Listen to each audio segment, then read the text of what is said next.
Hey guys, welcome to my channel, Sincerely Lady C, where I am as sincere as possible with this crazy thing called life with infertility, specifically journeying through IVF.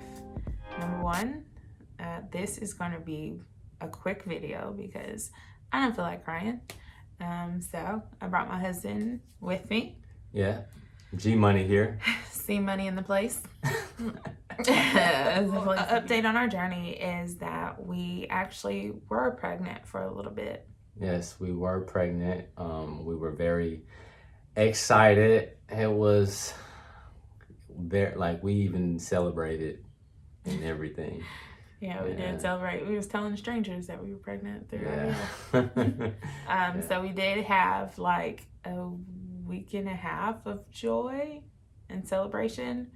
But then I took my second HCG test and found out that my HCG level lowered.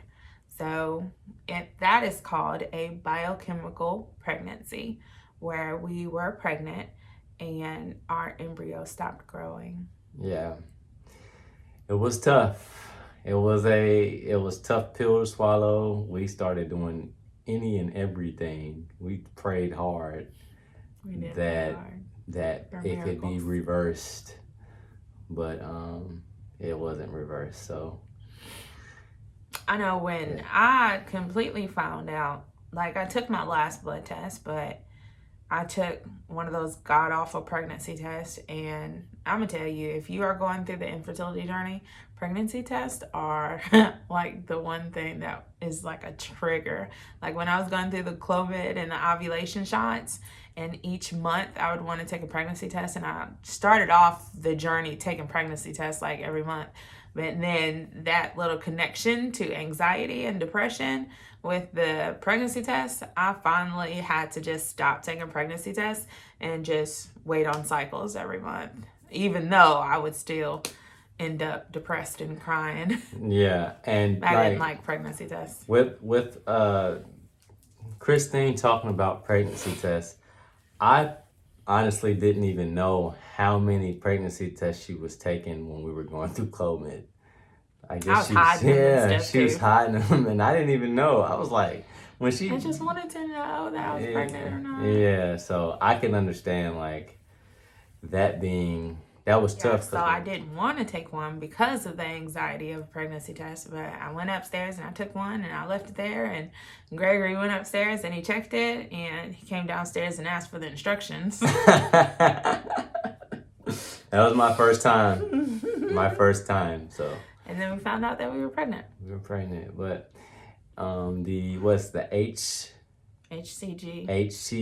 CG levels were lowering, so we pretty much lost that. We lost a little baby boy. So it's tough because now we're down to one male embryo, two female embryos, and then one mosaic male embryo. Listen, I am grateful because some people end up just with one frozen embryo, and then they transfer that frozen and they have a failed IVF. So we still have babies waiting on us, and there is still hope. Yes. So not all is lost. Right. Except money. Yes.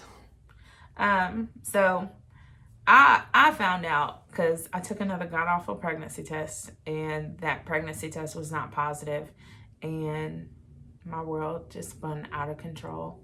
I was spiraling so fast. I did call a minister at our church in order to center my mind and pray for me because I couldn't pray for myself. There was way too many emotions wrapped up in that little moment. Yeah. So, I don't think I'm supposed to say your name, but I'm definitely grateful for you praying me out of the muck and mire. We started praying together a little bit more than we were. Right. And I started going back to the gym and getting the weight off that I gained with the first transfer. It's going to take some time, I guess, but we're on our way to the next transfer. But we got to save up more thousands of dollars. Yeah,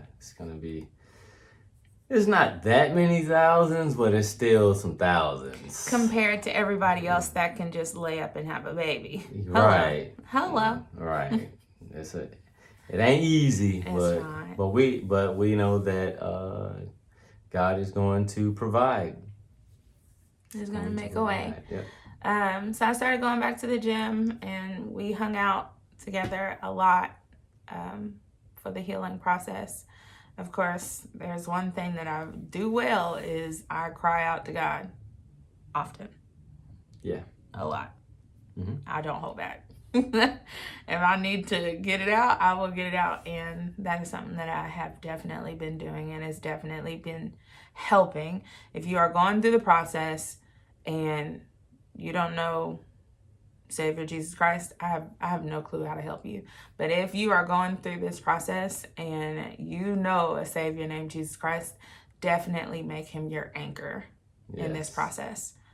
Without that anchor, you're blown away. Because at this point, the only one that can fix this is God. The only one that can heal. Yes. So right now, this whole thing right now is faith at this moment. Another level of faith because we lost that little baby boy. We have 4 more children left. Almost like a gambling. Yeah, it's like you're really like at a casino. Oh my God. That's what it feels like. One of the questions that I had was, well, God, were we supposed to do the boy first? Were we supposed to do the girl first? Or like what are we supposed to choose? Like what if they allowed us to do 2 children at one time and we lost both of those children? So I just know that God is going to make a way this time. Plus we have a word over our lives. So it's nothing but faith at this moment. I know that I completely thought, like probably in one of my other videos that you would see, like, I don't want to go through a failed transfer. Like it would be devastating. And it was devastating. I did not want to go through this, but God allowed it to happen. But I do want to tell others that are going through this, it will be okay. Yep.